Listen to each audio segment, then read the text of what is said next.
उम्मीद है कि आप सब लोग खैर आफियत से होंगे, अपनी ज़िंदगी में आप खुश होंगे। आज हम मिक्स अपडेट्स आपको देंगे, वीकेंड अपडेट जिसको हम कहते हैं, उसी पे बात करेंगे। वीडियो स्टार्ट करने से पहले आपसे गुजारिश है कि आप अगर चैनल पे न्यू हैं तो काइंडली सब्सक्राइब कर दें। 76.2% जो बाई चैनल पे आते हैं वो सब्सक्राइब किए बगैर वीडियोस देखते हैं। आपका फिर भी शुक्रिया, आपकी मोहब्बत का, आपके वक़्त का। आपने बगैर सब्सक्राइब किए भी देखनी है तो सब्सक्राइब करके देख लें। इससे यह है कि मुझे इनकरेजमेंट मिलती है और मैं मोटिवेट होता हूँ कि मैं आपके लिए अपडेट वीडियोस लेके आता रहूँ। आपका बहुत बहुत शुक्रिया। वीडियो को स्टार्ट करते हैं। जो सबसे पहली अपडेट है हमारे पास वो कार्ड्स की अपडेट है। कार्ड के बारे में अपडेट आपको ये दूंगा कि 9 मई को एक भाई के फिंगर हुए साउंस बस्तियों में। वो मैंने लास्ट वीडियो के अंदर भी आपसे शेयर किया था। 26 मई को कॉल की हमने, 9 मई को फिंगर हुए और 26 मई को कॉल की। उस दिन जुमेरात थी। जब फ़ोन किया तो इमिग्रेशन ऑफिसर ने बताया कि जनाब आपका कार्ड प्रिंट हो गया है लेकिन डिस्पैच नहीं हुआ। तो उस स्टेटस के अंदर जब जुमेरात थी तो हमें ये था, मैंने पूछा कि कब तक पॉसिबिलिटी है। उन्होंने कहा जी कि ये मुमकिन है जुम्मे को या मंडे वाले दिन ये डिस्पैच हो गया। एनीवे जुम्मे को कॉल कोई नहीं की, मंडे वाले दिन हमने कॉल की। मंडे को जब कंफर्म किया तो वो कहते हैं जी कि अभी भी मंडे की बात जब कर रहा हूँ तो ये मैं बात कर रहा हूँ सर आपके साथ 30 मई की। उन्होंने कहा जी कि अभी तक कार्ड आपका डिस्पैच नहीं हुआ, प्रिंट हो गया हुआ है। फिर हमने 31 को स्किप किया और मैंने 1 जून को कॉल दोबारा इमिग्रेशन ऑफिस किया और उनको मैंने कंफर्म किया कि सर वो कार्ड है तो कार्ड का क्या स्टेटस है। उन्होंने कहा जी कार्ड प्रिंट हो गया और उसके बाद ये डिस्पैच भी हो गया। उन्होंने CTT का एक ट्रैकिंग नंबर मुझे दिया, वो मैंने लिखा और वो फिर मैंने ट्रैक करके भाई को बताया कि जनाब आपका कार्ड जो है वो आज ही डिलीवर होगा, क्योंकि मंगल वाले दिन ये कार्ड को डिस्पैच किया गया था। यानी 31 मई को डिस्पैच हुआ है और पहली को उन्होंने CTT के ऑफिस में डायरेक्टली जाके वहाँ पे लिया। आपको आइडेंटिफिकेशन अपनी शो करनी पड़ती है वहाँ पे, पासपोर्ट वगैरह, ठीक है जी, वो आपने दिखाया। एनीवे वो ले लिया। तो समझ लें कि 9 को अगर फिंगर हुए हैं और पहली को कार्ड उनको रिसीव हो गया है तो ये बहुत अच्छी एवरेज है। यानी 21 दिन के अंदर अंदर, तकरीबन 21-22 दिन के अंदर अंदर कार्ड उनको रिसीव हो गया है 2 साल का। और इसमें एक फर्दर चीज़ ऐड करता जाऊं कि 9 तारीख को अगर उनके फिंगर हुए थे तो उसके अंदर जो स्टार्टिंग डेट है कार्ड की वो 9 मई ही है, ठीक है जी। 9 मई को फिंगर और 9 मई ही कार्ड के ऊपर डेट डली हुई है। तो ये भी एक अच्छी चीज़ है कि आपका जो कार्ड का वेट टाइम है वो आपका ज़ाया नहीं होता, वो आपके काउंट होना शुरू हो जाता है अगले कार्ड के लिए, ठीक है जी। ये तो थी साउंस बस्तियाँ लिस्बन के अंदर की सेफ की डेट। इसके अलावा हमारे पास अपडेट है लीरिया की, जो फर्स्ट कार्ड की अपडेट है। 6/5/2022 को एक भाई के फिंगर हुए और 30/5/2022 को कार्ड आ गया। इसके अलावा हमारे पास विला रियाल की एक अपडेट है। 18 मई को फिंगर हुए हैं विला रियाल के अंदर और जो कार्ड रिसीव हुआ है वो 30 मई को कार्ड रिसीव हो गया। इसी तरह हमारे पास आपको पता है संतारें, सैफ और कोइम्ब्रा जो हैं वो थोड़ी सी कॉम्प्लिकेटेड हैं। यानी माइट भी उनके अंदर कोई ऐसा मसला हो या उनका वो प्रोसेस ही कुछ इस तरह का है, लेकिन वो थोड़ा सा डिले होता है उसके अंदर।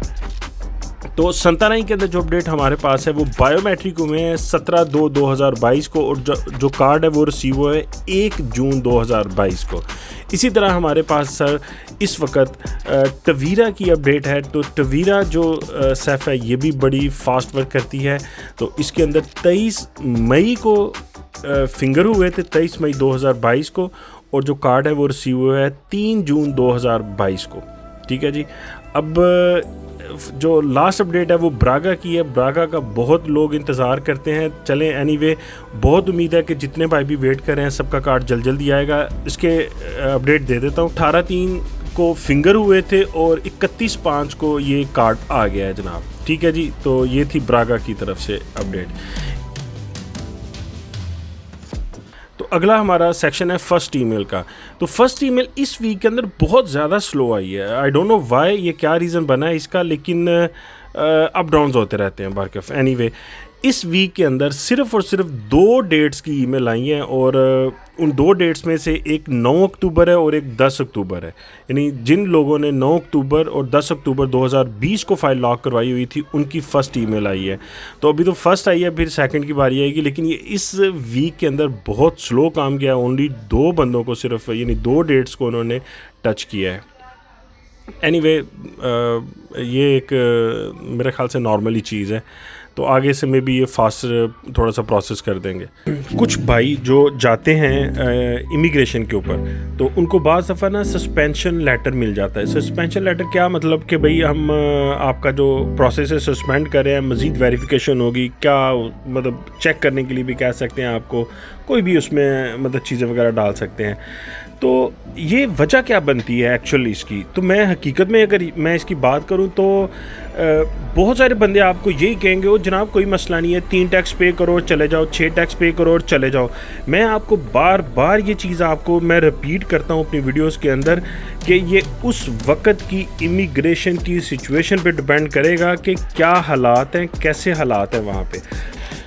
लोग बहुत सारी चीज़ें स्किप कर जाते हैं अंदर से और अपनी ज़ात की सहूलत के लिए वो लोग करते हैं, डॉक्यूमेंट्स को वो सेकेंडरी कर देते हैं और अपनी ज़ात को वो पहले कर लेते हैं कि भाई जो समझ बूझ मुझे नज़र आ रही है। मैं मिसाल करता हूँ कि आप एक घर की एक एग्ज़ाम्पल आपको दूंगा मैं, आप एक 100 रुपये वाली रहायश आपको मिल रही है और एक आपको मिल रही है 30 रुपये वाली, तो 30 रुपये वाली डेफिनेटली अट्रैक्ट करती है आपको कि यार ये रहायश बड़ी ज़बरदस्त, 30 रुपये यार कुछ भी नहीं है। तो जब आप उसमें रहने जाते हैं तो मुमकिन है वहाँ पे 15-20 लोग रह रहे हो, तो आपको फिर मुश्किल पेश आनी शुरू हो जाए कि यार ये मैं कहाँ पे घुस आया हूँ। बात को समझे, एग्जाम्पल देना चाह रहा हूँ। तो वो वेरिफिकेशन एक्चुअली क्या होती है, वो होती ये है कि जनाब वो किसी भी टाइम आपको काम पे चेक कर सकते हैं, ठीक है, आपके वर्क के ऊपर आ सकते हैं। इसके अलावा वो जितनी आपकी हिस्ट्री है वो सारी की सारी उसको वो देखेंगे।